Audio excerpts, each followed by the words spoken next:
Fala pessoal, tudo bem? Nós vamos falar nesse vídeo sobre os primos dos fundos imobiliários, os REITs, lá nos Estados Unidos, e como você pode receber uma renda mensal em dólares e se expor à classe de ativos que superou o S&P 500 ao longo da história. Então, sem enrolação, vamos lá. Pessoal, apesar dos REITs serem considerados os primos dos fundos imobiliários, como eu disse aqui, muita gente vai usar essa expressão, é importante a gente entender a diferença entre essas duas classes de ativos, porque é nessa diferença que reside alguns riscos dos REITs e também algumas oportunidades. Vocês vão entender bem a diferença entre eles.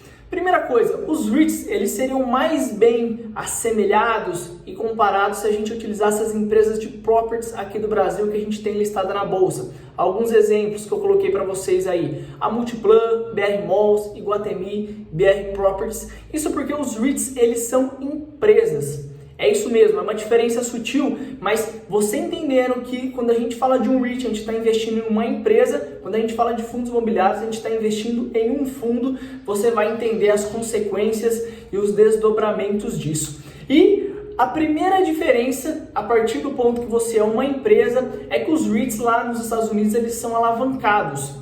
Isso mesmo, os REITs lá fora, eles podem tomar dívida nos bancos, diferente dos fundos imobiliários aqui no Brasil. Os fundos imobiliários aqui, quando eles precisam captar recursos para comprar um novo imóvel, fazer um novo investimento, o que eles fazem é emitir novas cotas. Então eles não têm relacionamento com os bancos, eles não podem, na verdade, tomar essa linha de crédito bancário. A única dívida que os fundos imobiliários têm em carteira é quando eles compram um imóvel que possui uma dívida atrelada a ele. Caso contrário, eles não fazem novas dívidas. Já nos Estados Unidos, os REITs eles são alavancados. Então, na hora que você estiver pesquisando um REIT para estudar, não se assuste se você vê uma dívida alta lá. Isso é normal, tem um range ali que é um range seguro, né? Você não vai querer um REIT completamente alavancado, mas isso faz parte e é o que faz com que eles sejam mais agressivos e consigam dar no longo prazo um retorno maior do que os fundos imobiliários. Não é uma regra, mas em linha geral, quando o REIT vai adquirir uma nova propriedade, ele usa metade daquele capital como capital de terceiro, endividamento, linhas de crédito e metade capital próprio. Isso também funciona bem nos Estados Unidos, porque o país estruturalmente tem uma taxa de juros muito menor do que no Brasil. Então lá fora eles conseguem pegar juros a uma taxa muito baixa, às vezes eles conseguem pegar uma taxa menor do que o próprio cap rate do imóvel, que é a taxa que eles vão receber de rendimento com os aluguéis. Então faz muito sentido essa alavancagem. Segundo ponto de diferença, os REITs eles são obrigados a distribuir 90% do lucro líquido, enquanto que os FIIs eles têm que distribuir 90% do caixa. E aí você pode estar pensando, mas não é a mesma coisa? E não, porque quando a gente pensa em lucro líquido, os REITs, eles antes de chegar no lucro líquido final, eles abatem a depreciação do imóvel, que é um valor bem relevante, e os juros dessa dívida que eu acabei de falar. Então o lucro líquido deles é muito menor do que o caixa que eles geram. Então o que eles fazem? Eles geram um caixa de 100 com um lucro líquido de 50, só que eles vão distribuir só um percentual desses 50. Isso é ruim, Renan? Não, isso pode ser muito bom, porque esse valor que ele não distribuiu, ele reinveste para poder crescer e poder adquirir novos imóveis, poder fazer melhorias e conseguir trazer um retorno maior para o acionista. Só que esse dividendo que é pago, se por um lado tem um lado muito positivo, que é de você receber uma renda em dólares, então você pode tanto usufruir desse recurso quanto ir comprando novas cotas e aumentando o seu patrimônio como uma bola de neve, você não tem o benefício dos fundos imobiliários. Isso porque todo dividendo que os REITs pagam, eles são tributados e você tem uma alíquota de 30%, enquanto que os fundos imobiliários aqui no Brasil você recebe aquela renda mensalmente sem pagar nenhum imposto de renda, pelo menos até agora, e pelo que tudo indica dessa proposta de reforma tributária, esse benefício vai continuar para o investidor. Tem mais uma diferença também, os fundos imobiliários no Brasil, eles não são obrigados, mas existe um hábito, uma cultura de se pagar mensalmente dividendo para os investidores, então eles repassam parte do aluguel que eles recebem. Já os REITs, eles costumam pagar trimestralmente. E uma coisa muito legal de falar dos REITs é que, apesar de você pagar esse imposto quando você recebe os dividendos, mesmo sendo uma empresa, uma das grandes vantagens dessa empresa ser classificada como REIT e não como uma empresa qualquer é que ela não paga imposto corporativo a nível federal. Então ela tem essa isenção que consegue fazer com que ela gere um fluxo de caixa maior e gere lucros líquidos maiores também. Terceiro ponto de diferença importante para a gente, está relacionado à gestão dos REITs, uma empresa, e os fundos imobiliários. Os fundos imobiliários eles são administrados como um fundo, são geridos por um administrador. Já os REITs, como eles são uma empresa, eles possuem uma diretoria com mandatos de alguns anos, tem uma governança corporativa melhor e isso é muito importante como investidor também, e a remuneração é feita de forma diferente. Enquanto os fundos imobiliários cobram uma taxa de administração sobre o patrimônio líquido deles, essa taxa vai variar de acordo com a quantidade de imóveis que aquele fundo tem e tudo mais, os REITs não cobram essa taxa de administração, mas esse custo existe também e está dentro da remuneração e da bonificação do CEO, dos diretores e de todo o corpo executivo. E quais são então os tipos de REITs lá nos Estados Unidos? Eles são exatamente os mesmos que a gente tem no Brasil, essa classificação. Então você tem os REITs de equity, que são os fundos de tijolo, que a gente já está acostumado. A gente tem os REITs de mortgage, que em inglês significa hipoteca, né? Aqui são os nossos fundos de recebíveis. Aqui no Brasil os nossos fundos investem em CRIs, em títulos de renda fixa atrelados ao setor imobiliário. Lá é a mesma coisa, por isso mortgage. E você tem também os REITs híbridos, que tem um pouco de equity e um pouco de recebíveis. Então aqui nenhuma novidade pra gente, bem fácil.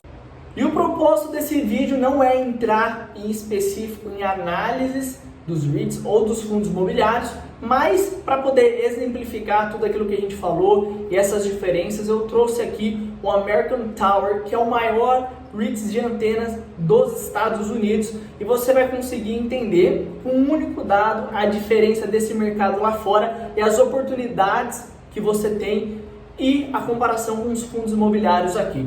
O American Tower ele tem de valor de mercado hoje, na data em que gravo esse vídeo, 135 bilhões de dólares de valor de mercado. 135 bilhões de dólares. Toda a nossa indústria de fundos imobiliários hoje está avaliada em aproximadamente 130 bilhões de reais. Então, um único REIT é 5 vezes maior que toda a nossa indústria de fundos imobiliários.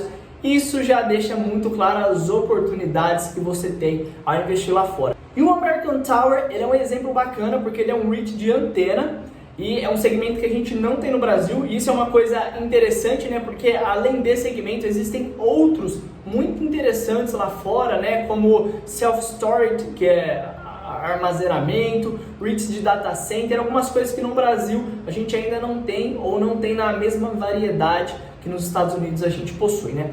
Então ele compra um terreno, monta ali, dá uma ajeitada na estrutura, sobe uma torre e ele vai locar aquela torre para alguns inquilinos, especialmente para empresas de tecnologia, para colocar antenas ali, né? Então essa imagem é bem bacana, eu peguei do próprio site deles, né?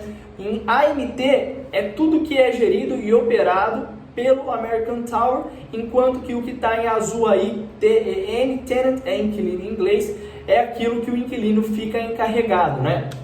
Então, a cada torre, o fundo consegue ter 3 inquilinos. Então, com o mesmo custo, basicamente, ele dilui ainda mais o custo por inquilino e ele consegue aumentar a sua margem. E uma das maiores tendências, e faz com que esse fundo tenha tido uma baita performance e deve continuar apresentando um ótimo resultado, é a mudança que a gente está vendo hoje na transmissão de dados. A gente sai do 3G para o 4G e agora indo para o 5G, que é uma onda com frequência maior, mas é uma onda também com menor alcance. Então, se o alcance é menor, a gente vai precisar de novas antenas à medida que a gente venha avançar nessa transição. Se você quer aprofundar os seus estudos com relação ao American Tower ou qualquer outro REIT, eu trouxe aqui um site que vai te ajudar, muito bacana, chama MarketBeat.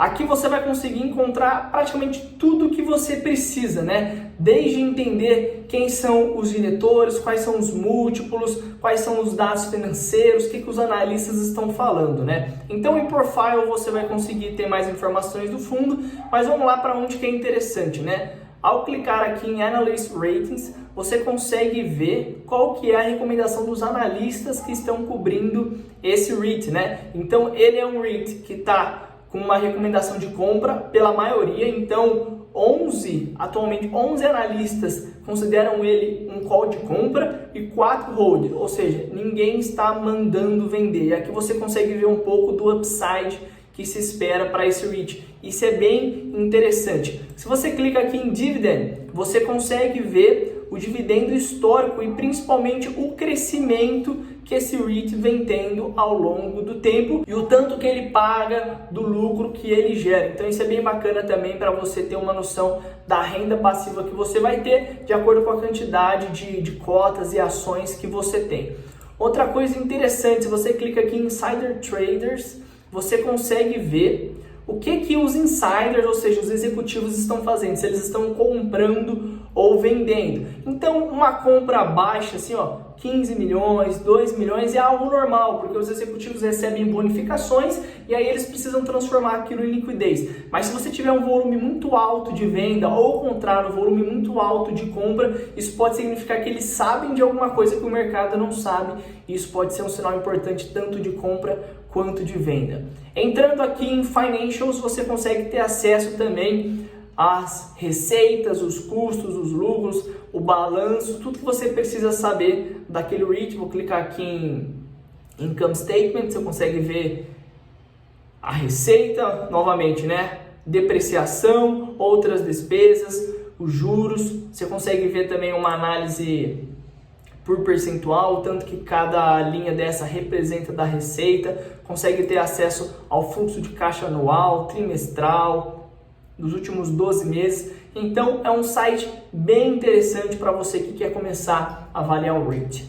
E eu coloquei no último gráfico aí a comparação nos últimos 12 meses do IFIX, nosso índice de fundos imobiliários, que a gente já falou nesse canal. Se você ainda não entendeu o que está acontecendo com o IFIX, eu te convido a assistir o nosso vídeo que deve estar aparecendo na tela aí em algum lugar. A comparação aqui é do IFIX e o índice de REITs nos Estados Unidos e olha a diferença brutal de retorno nos últimos 12 meses. E aqui eu peguei do último ano, mas você pode fazer essa análise nos últimos 6 anos, nos últimos 10 anos. E eu espero que vocês tenham gostado de entender a diferença entre esses dois tipos de investimentos.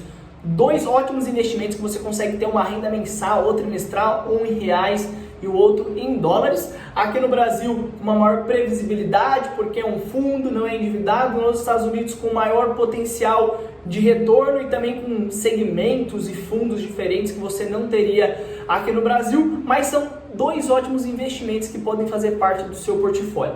E se você gostou, eu vou te pedir uma coisa: deixe o seu comentário, curte, me manda uma mensagem, porque se for do interesse de vocês, aí sim eu vou fazer alguns vídeos analisando alguns REITs lá fora de segmentos diferentes para você poder investir e vou dar a minha opinião, logicamente. Até a próxima!